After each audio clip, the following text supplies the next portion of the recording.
তুমি ছাড়া কোনো উপাস্য নাই। তুমি মহাপবিত্র, আমি পাপী, আমি গুনাহগার, আমায় ক্ষমা করো। প্রভু হে, তুমি ছাড়া কোনো উপাস্য নাই।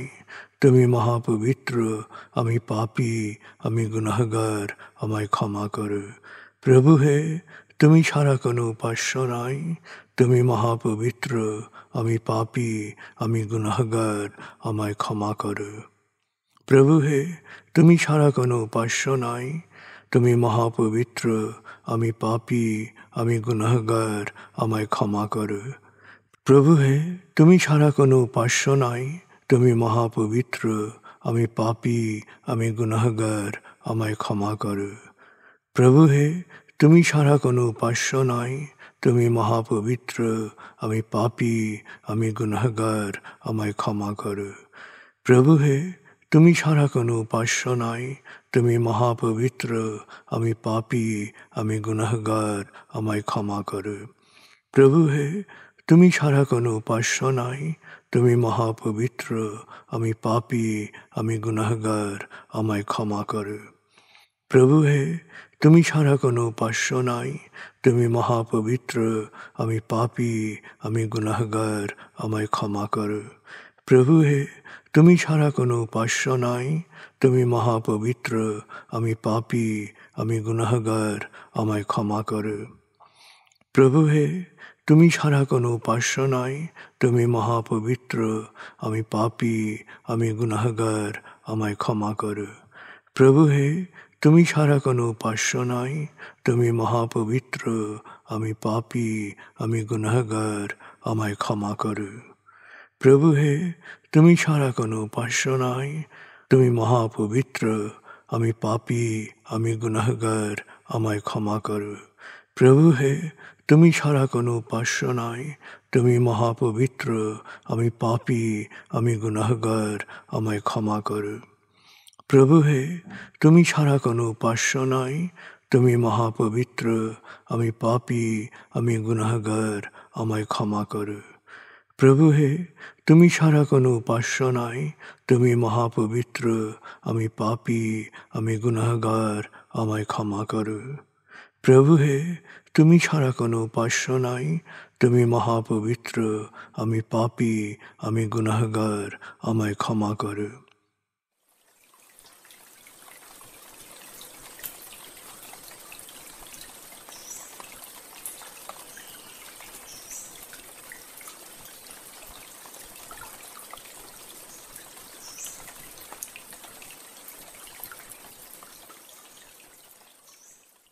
এবার আমরা সূরা তাকবীর এর মর্মবাণীর অংশ বিশেষে ডুবে যাব। তারপর ডুবে যাব আজকের জন্য নির্ধারিত সূরার তেলাওয়াত ও মর্মবাণীতে। 81 সূরা তাকবীর। দয়াময় মেহেরবান আল্লাহর নামে।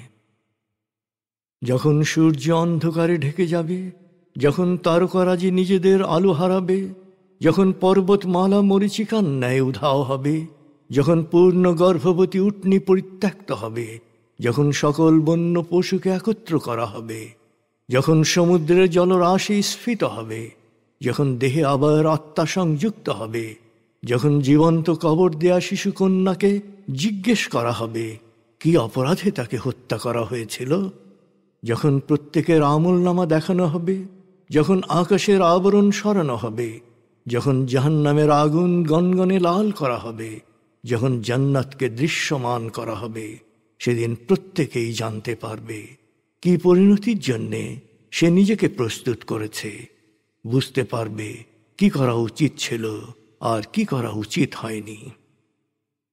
সাক্ষী আবর্তনশীল নক্ষত্র, কক্ষপথে দৃশ্যমান গ্রহসমূহ যা এক সময় অদৃশ্য হয়, সাক্ষী রাতের অবসান মুহূর্ত এবং প্রভাতের আগমন কাল। নিশ্চয়ই এই কোরআন আরশের সার্বভৌম অধিপতির নিকট উচ্চ মর্যাদা সম্পন্ন সম্মানিত রসুলের মুখ নিঃসৃত, যার কথা অবশ্যই বিশ্বাসযোগ্য ও মানা উচিত।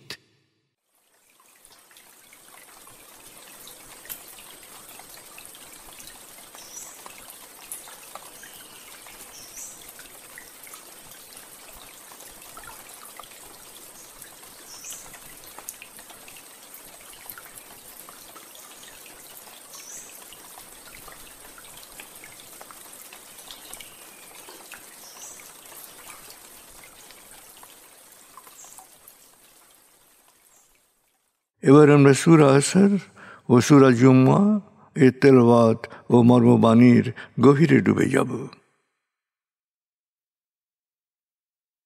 103 সূরা আসর। রুকু 1 আয়াত 3 মক্কি। বিসমিল্লাহির রহমানির রহিম। ওয়াল আসর ইন্নাল ইনসানা লাফী খুসর إلا الذين آمنوا وعملوا الصالحات وتواصوا بالحق وتواصوا بالصبر। দয়াময় মেহেরবান আল্লাহর নামে।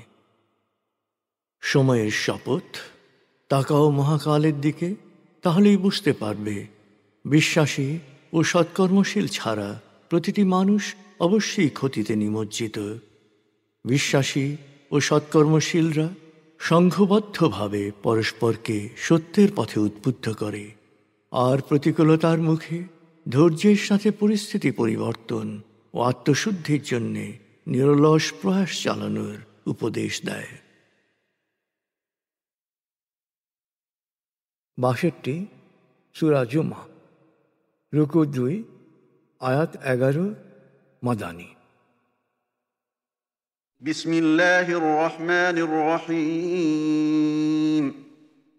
يسبح لله ما في السماوات وما في الأرض الملك القدوس العزيز الحكيم. هو الذي بعث في الأميين رسولا منهم يتلو عليهم آياته ويزكيهم ويعلمهم الكتاب والحكمة وإن كانوا من قبل لفي ضلال مبين. وآخرين منهم لما يلحقوا بهم وهو العزيز الحكيم. ذلك فضل الله يؤتيه من يشاء والله ذو الفضل العظيم. مثل الذين حملوا التوراة ثم لم يحملوها كمثل الحمار يحمل أسفارا بئس مثل القوم الذين كذبوا بآيات الله والله لا يهدي القوم الظالمين. قل يا أيها الذين هادوا إن زعمتم أنكم أولياء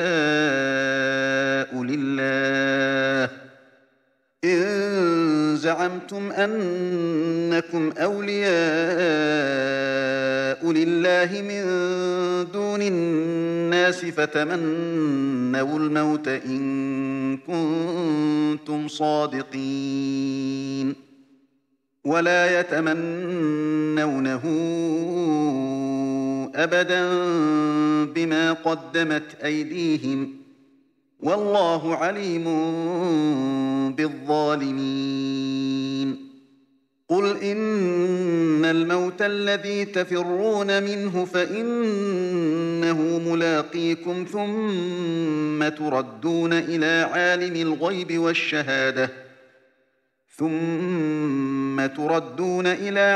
الغيب والشهادة فينبئكم بما كنتم تعملون. يا أيها الذين آمنوا إذا نودي للصلاة من يوم الجمعة فاسعوا إلى ذكر الله وذروا البيع ذلكم خير لكم إن كنتم تعلمون. فإذا قضيت الصلاة فانتشروا في الأرض وابتغوا من فضل الله واذكروا الله كثيرا لعلكم تفلحون.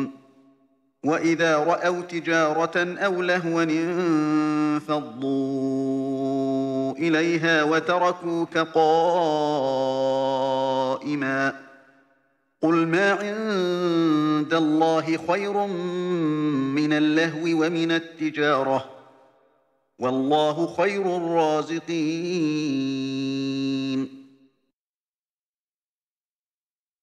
দয়াময় মেহেরবান আল্লাহর নামে। মহাবিশ্বের সব কিছুই আল্লাহর পবিত্রতা ও মহিমা ঘোষণা করে।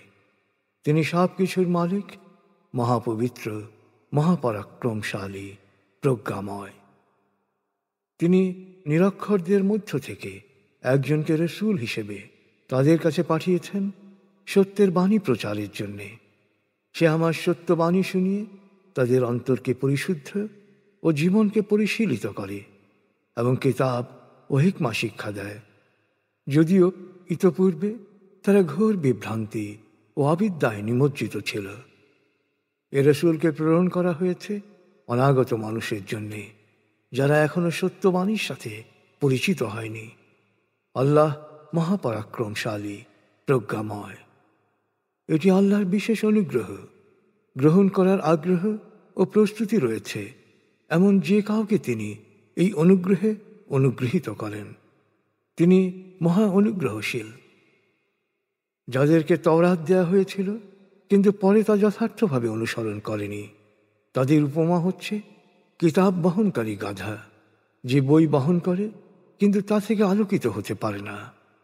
কত নিকৃষ্ট সে সম্প্রদায় যারা আল্লাহর সত্য বাণীকে প্রত্যাখ্যান করে। আল্লাহ দুরাচারীদের সৎ পথে পরিচালিত করেন না। হে নবী, ওদের বলো, হে ইহুদিরা, তোমরা যদি মনে করে থাকো যে তোমরাই শুধু আল্লাহর প্রিয় পাত্র, অন্যেরা কেউ কিছু নয়, তাহলে তোমরা মৃত্যু কামনা করো, যদি তোমরা তোমাদের দাবিতে সত্যবাদী হও। কিন্তু ওদের কৃতকর্মের জন্যে ওরা কখনো মৃত্যু কামনা করবে না। দুরাচারীদের সম্পর্কে আল্লাহ খুব ভালো করেই জানেন। হে নবী, ওদের বলো যে মৃত্যু থেকে তোমরা পালাতে চাচ্ছ, তোমাদেরকে সে মৃত্যুর মুখোমুখি হতেই হবে। শেষ পর্যন্ত তোমাদেরকে হাজির করা হবে দৃশ্য ও অদৃশ্যের পরিজ্ঞাতা আল্লাহর কাছে। জীবনে যা করেছ তা তোমরা তখন পুরোপুরি জানতে, উপলব্ধি করতে পারবে। হে বিশ্বাসীগণ, যখন জুম্মার নামাজের আজান দেয়া হয় তখন তোমরা কেনা বেচা বন্ধ করে আল্লাহর স্মরণে ধাবিত হও। এটা তোমাদের নিজেদের কল্যাণের জন্যেই, যদি তোমরা বুঝতে। নামাজ শেষ হলে জমিনে ছড়িয়ে পড়ো এবং আল্লাহর অনুগ্রহ সম্পদ অনুসন্ধান করো, আর বেশি বেশি আল্লাহকে স্মরণ করো, তাহলেই তোমরা সফল হবে। এমন হয়েছে, ব্যবসার সুযোগ বা খেল তামাশার খবর পেয়ে লোকজন তোমাকে দাঁড় করিয়ে রেখেই নির্বোধের মতো সেদিকে ছুটে গেছে। হে নবী, ওদের বলো, আল্লাহর নিকট যা আছে তা ব্যবসা বা খেল তামাশার চেয়ে অনেক উত্তম। নিশ্চয়ই আল্লাহ একমাত্র রিজিক দাতা।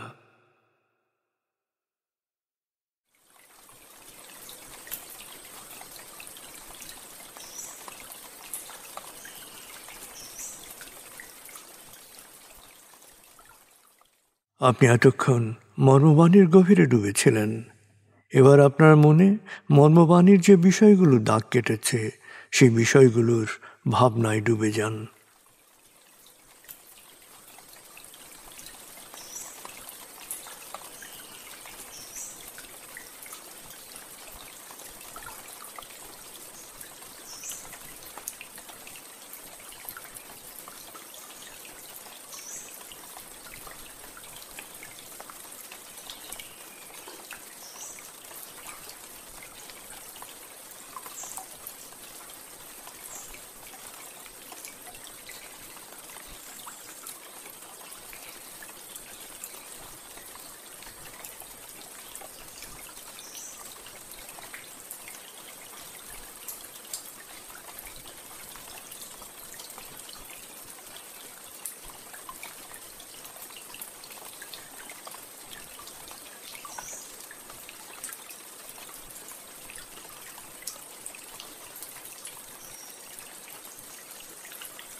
এবার আমরা জিকির ও দোয়ার গভীরে ডুবে যাব।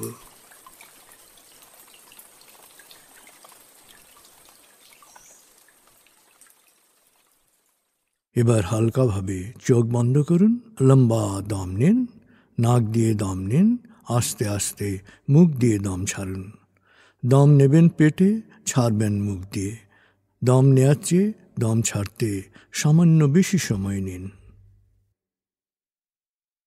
দম নিতে নিতে ভাবুন প্রকৃতি থেকে আফুরন্ত প্রাণশক্তি শরীরে প্রবেশ করছে, আর দম ছাড়তে ছাড়তে ভাবুন শরীরের সকল দূষিত পদার্থ বাতাসের সাথে বেরিয়ে যাচ্ছে।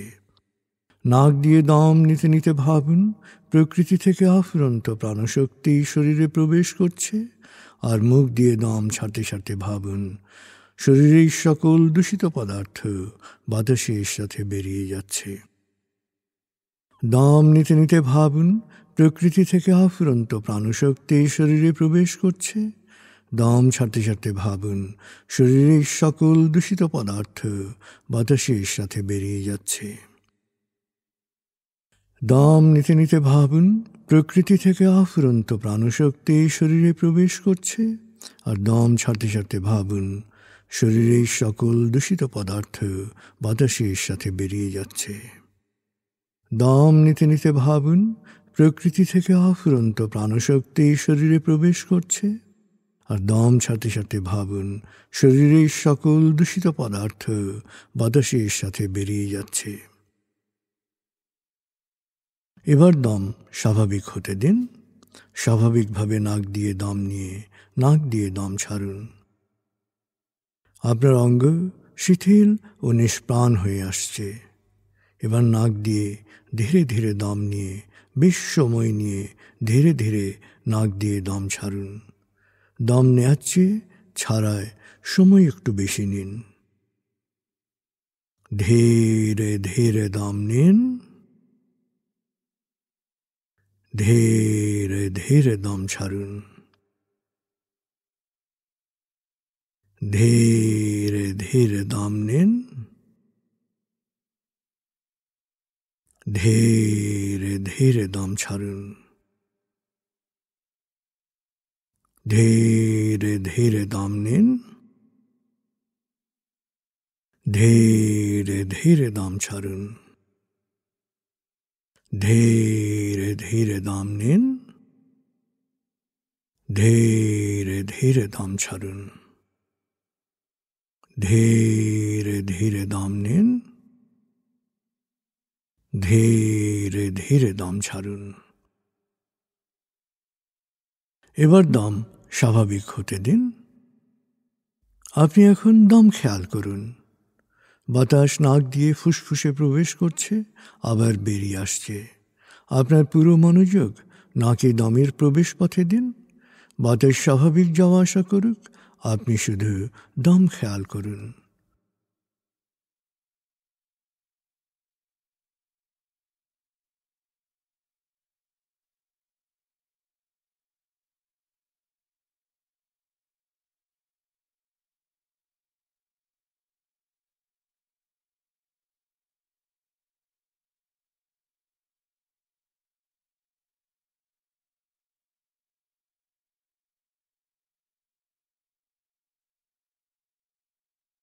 অনুভব করুন আপনার শরীর ভারী লাগতে শুরু করেছে।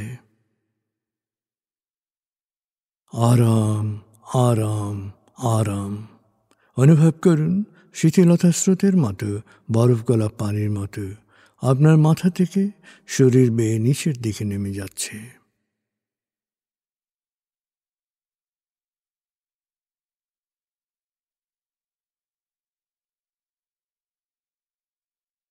আপনি এখন পুরোপুরি শিথিল।